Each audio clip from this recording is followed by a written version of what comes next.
Hi, I'm Greg with Fizzics Group, here with Simon, the head brewer at Central Waters Brewing Company in Amherst, Wisconsin. Simon, thanks for having us here today. Yeah, absolutely. Cheers. Cheers. What are we drinking here? So this is our newest beer in our barrel age program. It's a Belgian quad.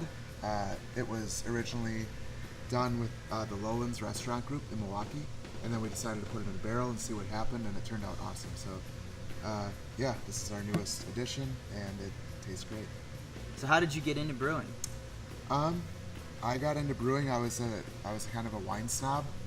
So I actually got my girlfriend into wine, and then she started working at a wine bar. And I had a brother that kept begging me to homebrew with him. And I kept saying, nope, I don't drink beer, I'm into wine. And so my fiance now, she actually got me to drink a Goose Island Matilda. And I was like, whoa! I mean, everybody's got their introduction beer. Right. For me, that was Gateway. like, I didn't know beer could be that complex. And so I took my brother up on the homebrewing offer, and it was, you know, like a lot of brewers, started homebrewing, and after that it was, I want to do this for real. And begged Central Waters for a job for 3 years. They gave me a bunch of hoops to jump through. I jumped through them all, and eventually they had to hire me. So Tell us a little bit about the history of Central Waters. How'd you guys get started?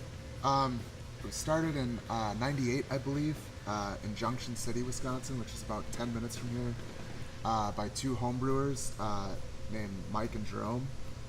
They started the company. It was like a second job for them, and they knew Paul Graham, who is our current president. So they offered him a job right when he graduated from Stevens Point. He took the job, and I think about a year later, he made them an offer to buy out the company. They didn't have the time or money to invest in it, so they sold him the company, and he ended up partnering with Anello Malika, which is our other current owner, co-owner. At that point, the barrel program was kind of the focus of everything, and so that's kind of what you see here now. What would you say is Central Waters' approach to craft beer? For us, there's getting to be so many people in the marketplace, it's getting a little bit overwhelming. And so we're really trying to find what our niche is, our niche, and for us it's the barrel age thing. And our water here is great for it. Our water here is great for dark beers. It's really hard water. And so our water works well, everything kind of just worked out naturally, and we got into this early enough where we were able to establish ourselves as kind of a trendsetter with the barrel aging programs.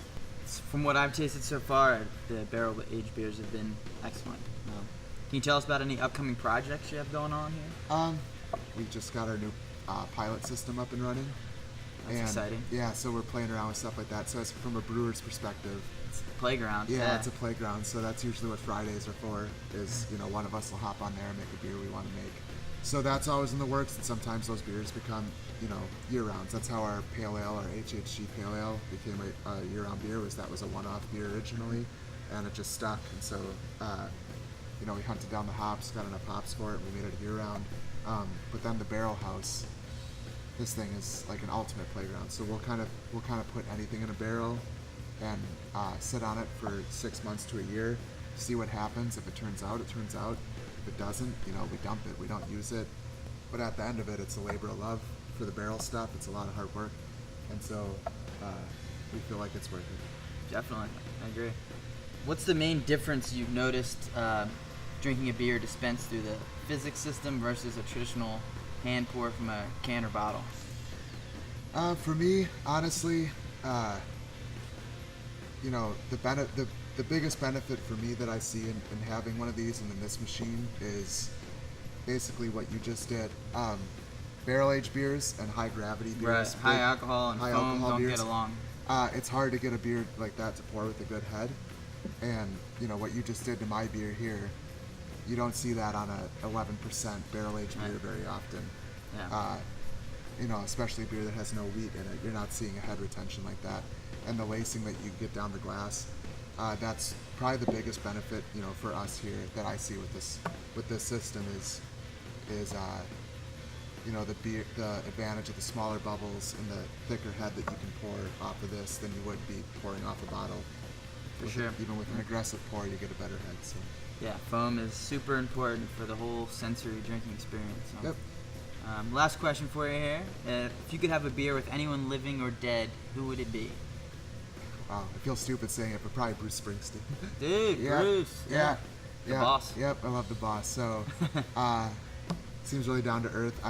When he was in Milwaukee this last year, our distributor called us up and they were like, hey, they always request a session IPA on their rider for them to have backstage after the show. And, they had our session pale ale back there for them to drink. And I was at the concert and I just freaked out because it was like, oh my God, the boss might be drinking a beer I designed and brewed right now. That's insane. So, yeah, but that'd be the guy I'd want to have a beer with. Oh, that's awesome, man. Yep. Well, thanks again so much for having us here. Yeah. Really enjoying this beer. Yeah, thanks for coming out. Cheers. Cheers.